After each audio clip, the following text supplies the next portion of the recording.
అందరికీ నమస్కారం అండి. స్వాగతం సుస్వాగతం మన ఛానల్కి. ఈరోజు ఈ వీడియోలో సుబ్రహ్మణ్యేశ్వర షష్ఠి రోజున పూజా విధి విధానం అనేది ఇంట్లో ఏ విధంగా చేసుకోవాలి, ఎలాంటి నైవేద్యాలు అనేవి సమర్పించాలి, అలాగే దేవాలయం వెళ్ళినప్పుడు ఈ రోజున తప్పకుండా చేయవలసినటువంటి పనులు ఏమిటి, అలాగే ఈరోజు ఉపవాసం అనేది ఏ విధంగా చేయాలి, సంతానం కోరుకునేవారు ఈ సుబ్రహ్మణ్యేశ్వర షష్ఠి రోజు నాడు ఏమి చేయాలి, నా స్వీయ అనుభవంతో కలిపి సంతానం కోరుకునేవారు ఏమి చేయాలనే విషయం గురించి నేను ఇక్కడ మీతో తెలియజేస్తానండి. ఇప్పుడు ఒకదాని గురించి ఒకటి క్లుప్తంగా తెలుసుకుందాము. శక్తి సంపన్నుడైనటువంటి కుమారస్వామిని మనం అందరము భక్తి శ్రద్ధలతోటి కనుక పూజిస్తే, ఆయనని ఆరాధిస్తే మన కోరికలన్నీ కూడా సిద్ధిస్తాయండి. అయితే అసలు ఈరోజు ఇంట్లో పూజా విధి విధానం అనేది ఎలా చేసుకోవాలో తెలుసుకుందామా మరి. ఈ రోజున తెల్లవారుజామునే నిద్రలేచి ఇంటిని శుభ్రం చేసుకొని తలస్నానం అనేది చేసి శుభ్రమైనటువంటి దుస్తులను ధరించి పూజ అనేది ప్రారంభించాలి. పూజ చేసుకునే ముందే పూజకి కావాల్సినటువంటి సామాగ్రిని పూజ చేసుకునేటప్పుడు హడావిడి లేకుండా సిద్ధం చేసుకొని ఉంచుకోవాలండి. ఈరోజు పూజలోకి ముఖ్యంగా వీలైనంత వరకు ఎరుపు రంగు ఉన్న వాటిని ఎక్కువగా ఉపయోగించండి. అంటే ఎర్రటి పువ్వుల్ని కానీ ఎర్రటి అక్షింతల్ని కానీ లేదా మీకు వీలైతే కనుక ఎరుపు రంగు దుస్తుల్ని వేసుకొని మీరు ధరించి పూజ అనేది చేసుకోండి. ఎందుకంటే సుబ్రహ్మణ్యేశ్వర స్వామి వారికి ఎరుపు రంగు అంటే చాలా ఇష్టం కనుక ఎక్కువ ఎరుపు రంగు ఉన్నటువంటి వాటిని పూజలో ఉపయోగించడానికి ప్రయత్నం చేయండి. ఈరోజు పూజ చేసేటప్పుడు సుబ్రహ్మణ్యేశ్వర స్వామి వారు ఉన్నటువంటి ఒక్క ఫోటోనే కాకుండా ముగ్గురు ఉన్నటువంటి ఫోటోని పెట్టుకొని పూజ చేయడానికి ప్రయత్నం చేయండి. మీకు ఒకవేళ లేదు, మీ దగ్గర అందుబాటులో లేదు, ముగ్గురు ఉన్నటువంటి ఫోటో అనుకుంటే కనుక కేవలం ఒక్కరు ఉన్నటువంటి ఫోటోనైనా పెట్టుకొని చేసుకోవచ్చు. ఒకవేళ ఉంటే మాత్రము ముగ్గురు ఉన్నటువంటి ఫోటోని పెట్టుకొని పూజ అనేది చేసుకోవడానికి ప్రయత్నం చేయండి. ఈరోజు పూజ చేస్తున్నంతసేపు ఖచ్చితంగా ఇది గుర్తుపెట్టుకోండి. అదేమిటి అంటే కనుక పూజ చేస్తున్నంతసేపు వల్లి దేవసేన సమేత సుబ్రహ్మణ్యేశ్వర స్వామి అనుకుంటూ మాత్రమే ఆ స్వామివారిని పూజించాలి, ఆరాధించాలి. కేవలం సుబ్రహ్మణ్యేశ్వర స్వామి అని మాత్రం అస్సలు అనకూడదండి. వల్లి దేవసేన సమేత సుబ్రహ్మణ్యేశ్వర స్వామి అనుకుంటూనే పూజ అనేది ప్రారంభించాలి, అలాగే పూజ అనేది కొనసాగించాలి. మన వీలును బట్టి ఈ పూజని ఆసనం అనేది అంటే ప్రత్యేకంగా ఏదైనా ఒక పీఠం అనేది ఏర్పాటు చేసుకొని అక్కడైనా చేసుకోవచ్చు, లేదా యథావిధిగా నార్మల్గా పూజా మందిరంలో అయినా చేసుకోవచ్చు అండి. అయితే ముందుగా దీపారాధన అనేది ఏకహారతితోటి వెలిగించి దీపపు కుందుల దగ్గర చక్కగా పసుపు కుంకుమ బొట్లు అనేవి పెట్టుకొని పువ్వులు అక్షింతలు వేసుకొని చక్కగా అలంకరించుకోవాలి. ఆ తర్వాత వల్లి దేవసేన సమేత సుబ్రహ్మణ్యేశ్వర స్వామి వారికి కూడా పసుపు కుంకుమ బొట్లు అనేవి పెట్టి పూలమాలలతోటి చక్కగా అలంకరించుకొని సుబ్రహ్మణ్యేశ్వర స్వామి వారిని కూడా అన్ని ఉపచారములతోటి అర్చించి పుష్పములతోటి ఆరాధించాలండి. తర్వాత స్వామివారిని అష్టోత్తర శతనామావళితోటి పూజించాలి. మీకు వీలైతే కనుక సుబ్రహ్మణ్యేశ్వర స్వామి వారికి సంబంధించినటువంటి స్తోత్రాలన్నింటినీ కూడా చదువుకోవాలండి. ఆ తర్వాత ధూపం దీపం కూడా చూపించాలి. ఈ షష్ఠి రోజు నాడు తప్పకుండా వల్లి దేవసేన సమేత సుబ్రహ్మణ్యేశ్వర స్వామి వారికి నైవేద్యంగా నువ్వులతో చేసినటువంటి చిలిమిని, పచ్చి ఆవు పాలని తప్పకుండా పెట్టాలండి. ఈ రెండు మాత్రం తప్పకుండా పెట్టాలి. అలాగే నైవేద్యంగా కొబ్బరికాయని, మీకు అందుబాటులో ఉన్నటువంటి పండ్లను కూడా పెట్టుకోవచ్చు. కానీ మర్చిపోకుండా నువ్వులతో చేసినటువంటి చిమిలిని అలాగే పచ్చి ఆవు పాలని నైవేద్యంగా పెట్టాలి.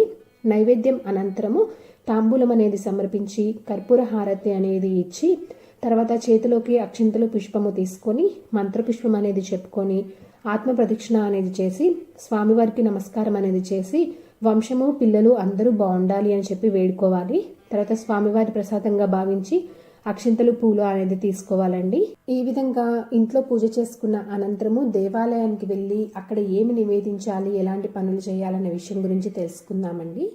మీకు వీలైతే కనుక పూజ అనంతరం ఇంట్లో పూజ చేసుకున్న తర్వాత దగ్గరలో ఉన్నటువంటి సుబ్రహ్మణ్యేశ్వర స్వామి దేవాలయానికి వెళ్ళి ఆ స్వామివారి దర్శనం అనేది చేసుకోవాలి. ఈరోజు మీకు వీలైతే మీ స్తోమతను బట్టి మీకున్నటువంటి స్తోమత ప్రకారము వెండితో చేసినటువంటి పూలు పడగలు అనేవి అమ్ముతారండి. వాటిని సమర్పిస్తే చాలా మంచిది. ఇలా చేయడం వలన వంశాభివృద్ధి జరుగుతుంది, అన్ని విధాలుగా మంచి జరుగుతుంది అని ఏళ్ల తరబడి సాంప్రదాయంగా ఇలా సమర్పించడం జరుగుతుంది. అలాగే కొబ్బరికాయలని, పండ్లని, అరటి పండ్లు కానీ కొబ్బరికాయలని కానీ లేదా చిమిలిని కానీ ఇలా నైవేద్యంగా కూడా సమర్పించాలి. సంతానం కోరుకునేవారు ముఖ్యంగా ఈరోజు ఎటువంటి పనులు అనేవి చేయాలి, ఏమి చేయాలి అనే విషయం గురించి కూడా తెలుసుకుందాము.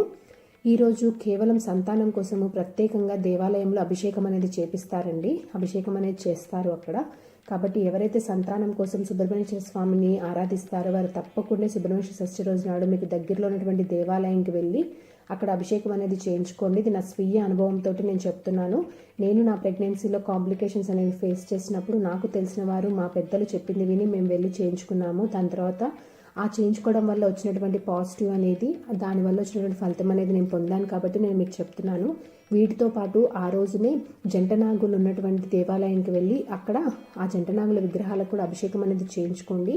ఇలా చేయడం వలన వారి అనుగ్రహం అనేది కలిగి సంతానం లేని వారికి తప్పకుండా సంతానం కలుగుతుంది.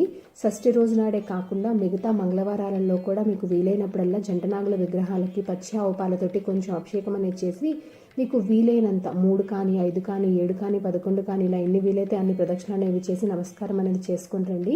మీకు తప్పకుండా పాజిటివ్నెస్ అనేది ఉంటుంది. ఇది కూడా నా స్వీయ అనుభవంతో నేను తెలియజేస్తున్నాను. ఇంకా ఉపవాస విషయానికి వచ్చేస్తే కనుక ఉపవాసం అనేది అందరూ ఒకే రకంగా చేయరండి, రకరకాలుగా చేస్తూ ఉంటారు. కొందరు కేవలము చిమిలిని మాత్రమే తీసుకొని ఉంటారు, కొందరు ఫ్రూట్స్ని తిని ఉంటారు, కొందరు వచ్చేసి ఉప్పు కలపకుండా ఉన్నటువంటి చప్పిడి పిండిని తీసుకుంటారు. సంతానం కోసం కోరుకునే వారైతే మాత్రం కటిక ఉపవాసం అనేది చేస్తారండి. పొద్దు నుంచి సాయంత్రం వరకు ఏమీ తీసుకోరు.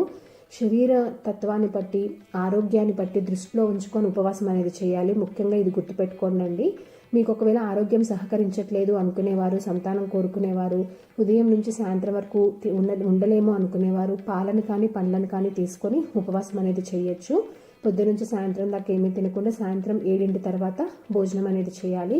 ఇప్పుడు ఈ సంతానం కోసం కోరుకునేవారు నేను చేసిన ఉపవాసం అనేది చెప్తున్నానండి. పొద్దు నుంచి సాయంత్రం వరకు ఏమీ తినకుండా సాయంత్రం 7 తర్వాత భోజనం అనేది తీసుకోవాలి. ఆ భోజనంలో కూడా నూనె అనేది అస్సలు యూస్ చేయకూడదు, నెయ్యితో చేసినటువంటి భోజనం మాత్రమే తీసుకోవాలి. ఇలా ఏ ప్రకారం తీసుకున్నా కానీ కేవలం మధ్యాహ్నం 1 తర్వాత మాత్రమే తీసుకోవాలండి. అది కూడా ఒక పూట మాత్రమే తినాలి.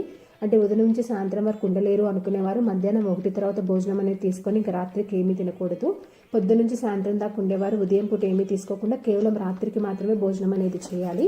ఈ విధంగా సంతానం లేనివారు, సంతానం ఉన్నవారు వంశాభివృద్ధి కోసము, ఆయు ఆరోగ్యాలతోటి ఉండడం కోసము వల్లి దేవసేన సమేత సుబ్రహ్మణ్య స్వామిని పూజిస్తే కనుక, ఆయన భక్తి శ్రద్ధలతోటి ఆరాధిస్తే ఆయన అనుగ్రహం అనేది మన అందరి మీద ఉండి ఆయన కరుణా కటాక్షం అనేది ఇచ్చి అందరి కోరికలన్నింటినీ నెరవేరుస్తారండి ఆయన. సో ఇదండి ఈరోజు వీడియో. ఈ వీడియో మీకు తప్పకుండా ఉపయోగపడుతుందని అనుకుంటున్నాను. ఇంకొక మంచి వీడియోతోటి మిమ్మల్ని మళ్ళీ కలుస్తాను. ధన్యవాదములు. సర్వేజన సుఖినో భవంతు. జై శ్రీమన్నారాయణ.